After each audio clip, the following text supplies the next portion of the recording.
आपल्या प्रत्येकाच्या मनामध्ये मृत्यू या शब्दाविषयी फार मोठं कुतूहल आहे, मनामध्ये भीती बसलेली आहे. प्रत्येकाला जाणून घ्यायचं असतं मृत्यूबद्दल. आणि आजचा हा छोटासा सत्संग त्याच्यासाठीच आहे. मी माझ्या जीवनामध्ये जे काही अनुभवलंय तो माझा अनुभव मी तुम्हाला मृत्यूविषयीचा सांगणार आहे. आणि हा सत्संग जर तुम्ही पूर्ण पाहिला, अनुभवला, समजून घेतलं, ऐकलं, तर या 5-6 मुद्द्यांमधून तुम्हाला सुद्धा कदाचित मृत्यूबद्दल जाणता तर येईलच, पण मृत्यूच्या भीतीपासून कदाचित तुमची सुटका होऊ शकते. अर्थात हे जे काही मी बोलतोय तुमच्याशी, मी कुठल्या ग्रंथात किंवा पुस्तकात वाचलेलं बोलणार नाहीये.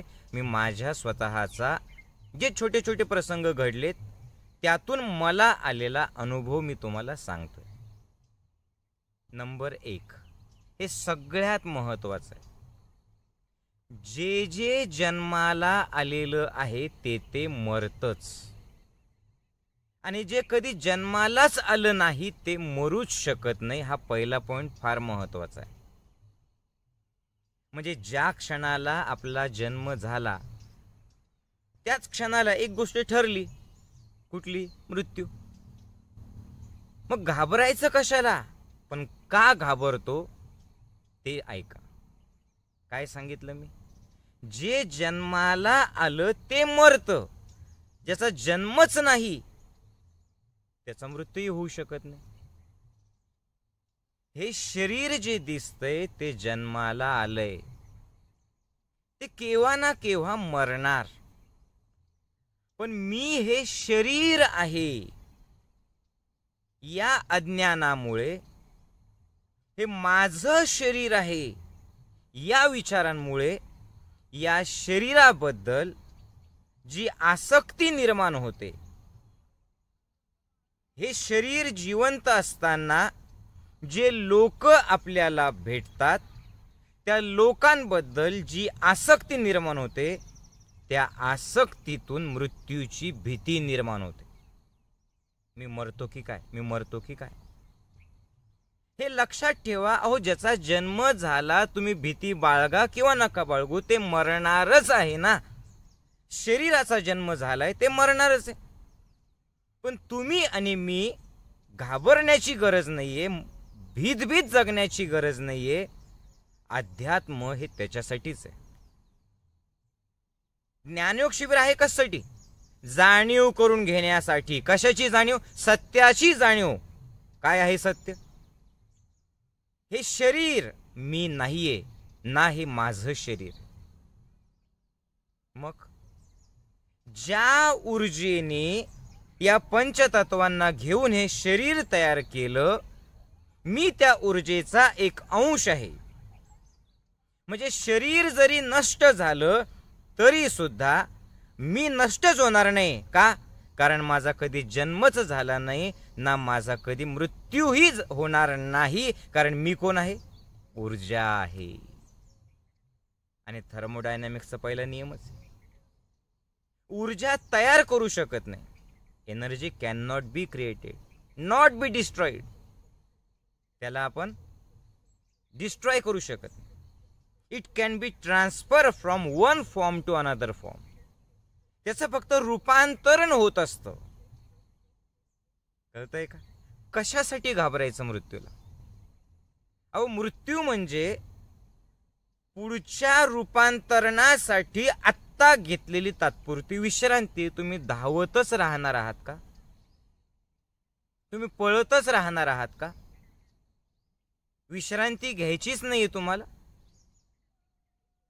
निसर्गाने ठरवलेलं आहे की या शरीराला केव्हा विश्रांती द्यायची. पण तुम्ही शरीर नाहीये ना, हे शरीर वापरायला दिलेलं आहे. तुम्ही कोण आहात? ऊर्जा आहे. हा, या ऊर्जेला कुणी आत्मा म्हणेल, कुणी चेतना म्हणेल, कुणी प्राणशक्ती म्हणेल, कुणी अल्लाह म्हणेल, कुणी येशू म्हणेल, कुणी बुद्ध म्हणेल, कुणी महावीर म्हणेल. पण या सगळ्या संतांनी काय केलं? जाणलं ज्ञानेश्वर माऊलींनी समाधी घेतली. बाकीचे सगळेच अगदी काही काळापूर्वीचे जुने लोक सांगायचे की या दिवशी मी मरणार आहे. का बरं? कारण त्यांना हे पहिल्यापासून ज्ञान मिळायचं की जेव्हा शरीर जन्माला आलं तेव्हाच एक गोष्ट ठरलेली होती, ते म्हणजे हे शरीर मरणार आहे. पण मी मरणार नाही ना, माझं रूपांतरण होणार आहे, ऊर्जेचं रूपांतरण होणार आहे. उदाहरणार्थ तुम्ही बघा, हे जे आहे बघा, या जर्किनची मी गाठ मारली. आता ही गाठ आहे, ही गाठ दिसते तुम्हाला, पण ही जी गाठ दिसते तुम्हाला ही तात्पुरती गाठ आहे. ही गाठ सुटली. आता गाठ सुटली म्हणजे गाठ मेली नाही, पुन्हा तिच्या मूळ रूपाला गेली. हे आहे त्याचं मूळ रूप. तुम्ही आणि मी काही दिवसाच्या गाठी आहोत शरीराच्या, समजते? एक दिवस गाठ सुटणारे म्हणजे मरण नाहीये, मग पुन्हा मूळ रूपात ऊर्जेच्या रूपात जायचं. आणि तो किती मोठा आनंदाचा सोहळा आहे हे लक्षात घ्या.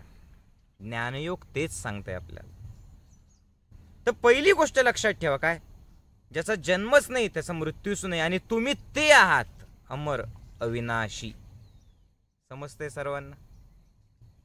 निराकार निर्गुण असं स्वरूप आहे तुमचं, म्हणजेच आत्मा.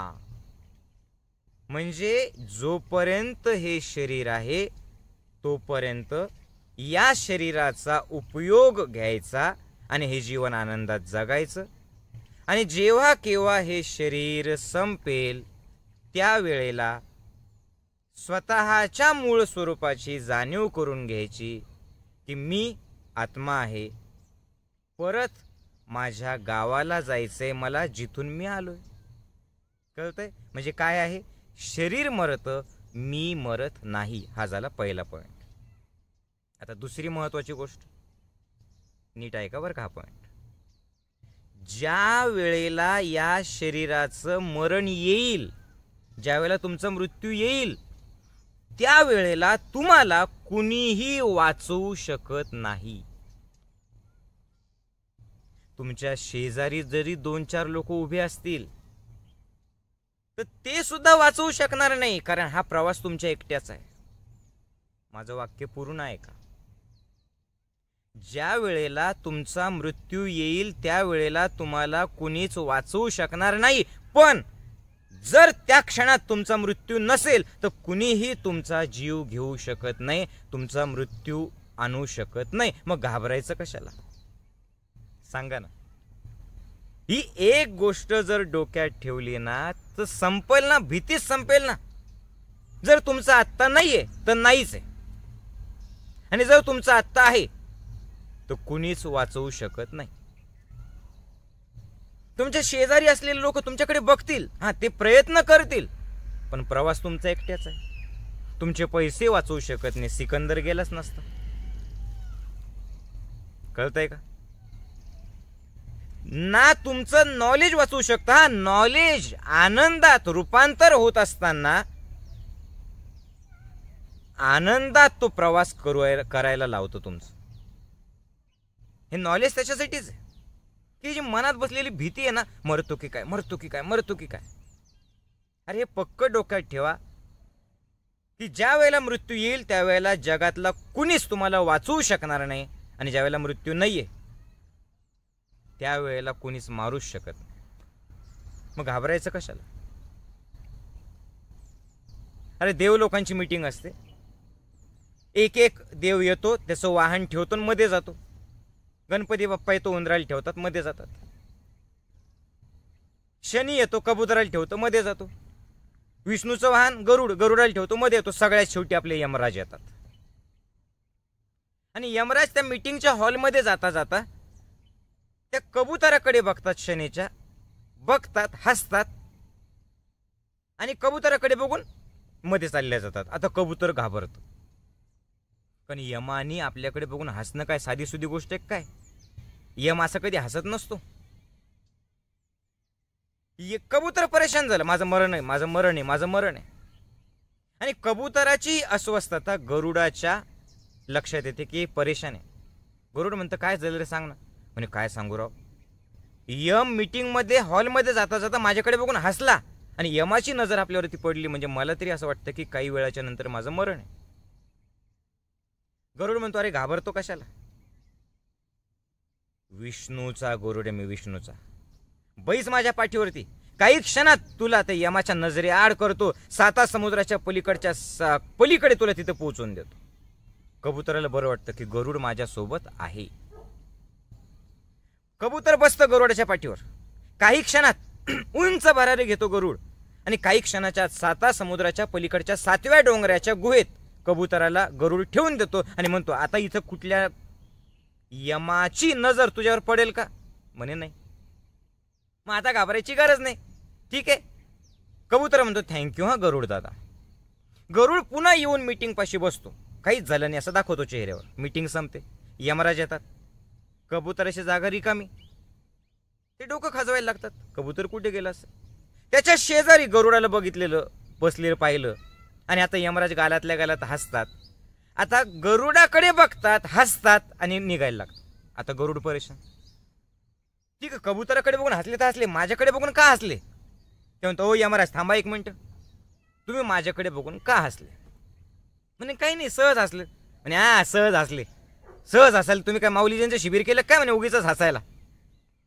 खोट्या बोलू नका, खरं खरं सांगा का हसले. मग यमराज सांगतात, अरे बाबा मी तुझ्याकडे बघून नाही हसलो, मी गरुडाच्या जागेकडे बघून हसलो. मी त्या कबुतराच्या जागेकडे बघून हसलो. म्हणजे कसं काय?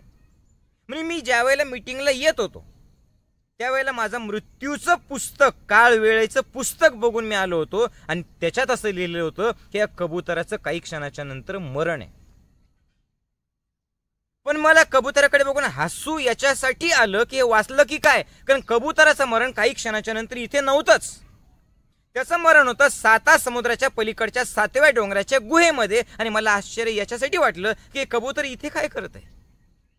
पण ज्या वेळेला तू तिथे शेजारी बसलेला दिसला भामटा, मला कळालं की तू त्याला व्यवस्थित तिथे पोहोचवून आलेला आहे. समजताय का?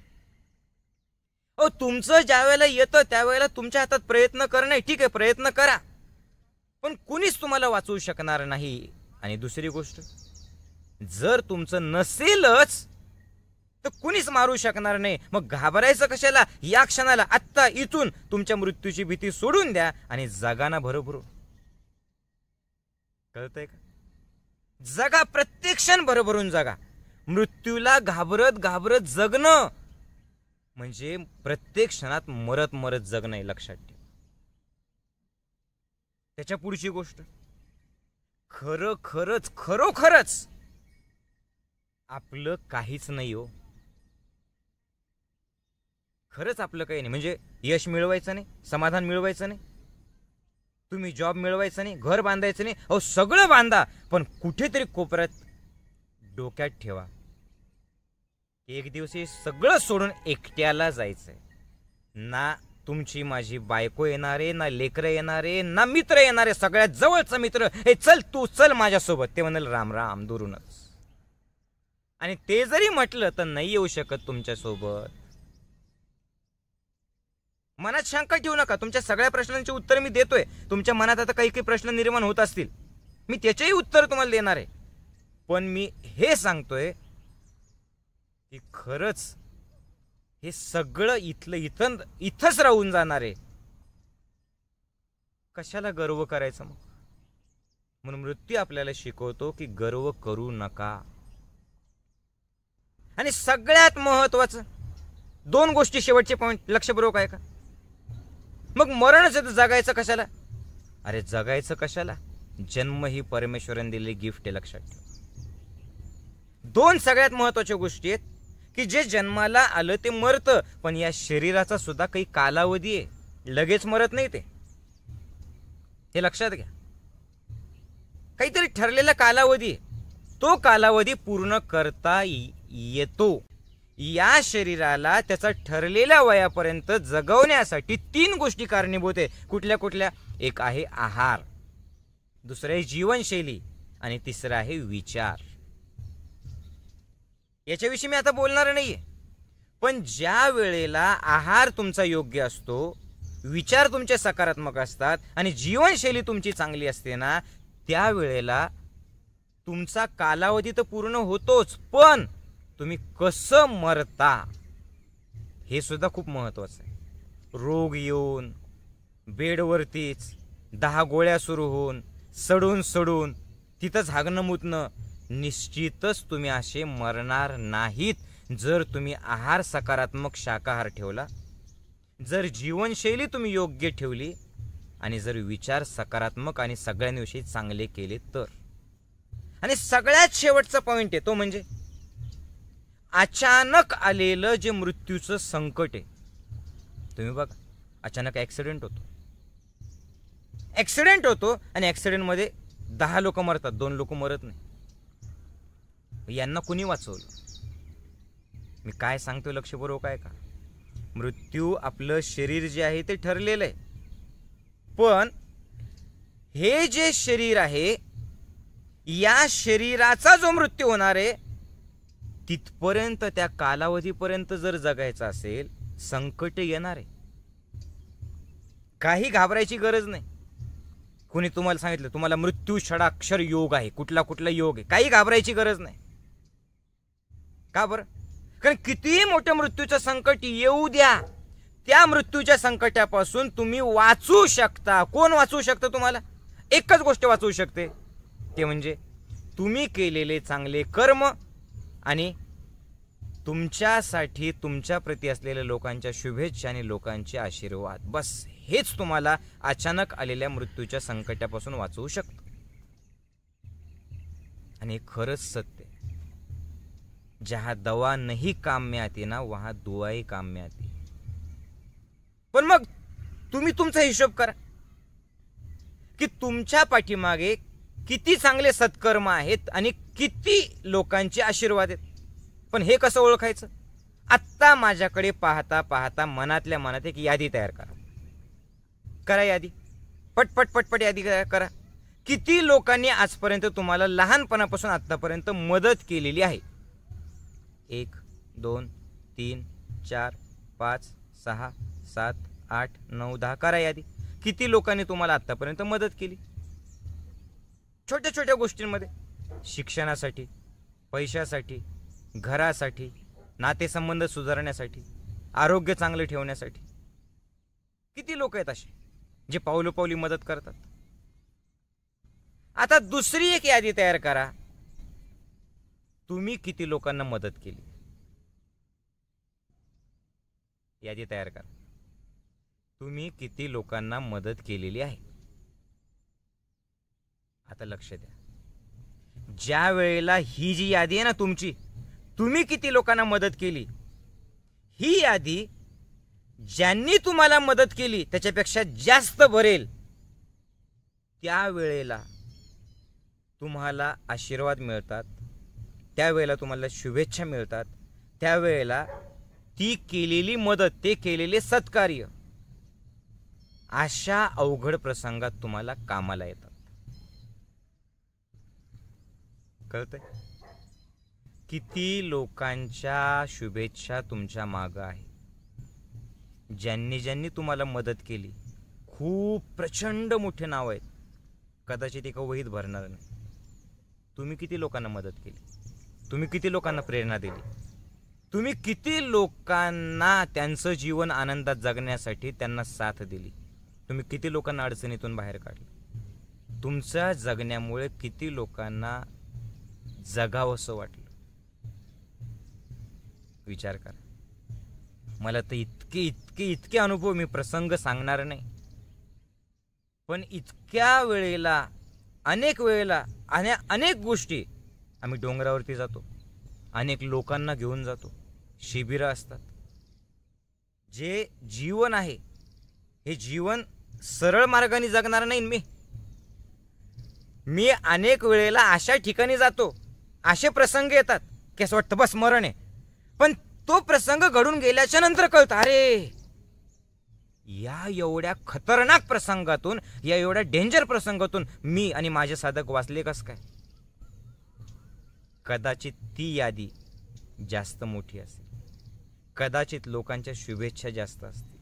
लक्षात ठेवा, लोकांचे आशीर्वाद, लोकांच्या सदिच्छा, लोकांच्या शुभेच्छा, लोकांचे तुमच्याविषयीचं प्रेम आणि तळमळ ही एक एनर्जी बनून, एक सुरक्षा कवच बनून तुमचं संरक्षण करत असते, तोपर्यंत जोपर्यंत नैसर्गिक मरण या शरीराचं नाही.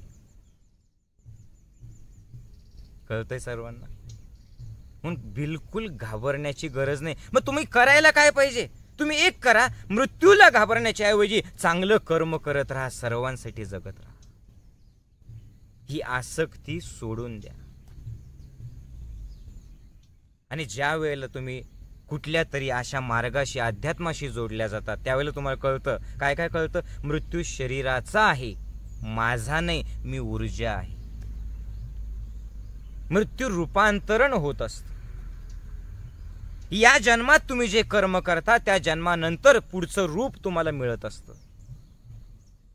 ज्या वेळेला तुम्ही पूर्ण समाधानातून जगताल, पूर्ण आनंदातून जगताल, एक एक क्षण जगताल, त्यावेळेला तुमची मरताना काही इच्छाच राहत नाही, कारण तुम्ही समाधानाने जगलात म्हणून समाधानाने मरतात. आणि मग तुम्हाला अध्यात्माची सर्वोच्च गोष्ट आहे, मनुष्य जन्माचं जे फलित आहे, मनुष्य जन्म ज्याच्यासाठी आलेला आहे ते म्हणजे मोक्ष. ती मोक्ष प्राप्ती तुम्हाला मिळते. मोक्ष प्राप्ती होण्यासाठी केवळ मनुष्य जन्मच आहे. खूप छोटे छोटे सोप्या गोष्टीत लक्षात ठेवा.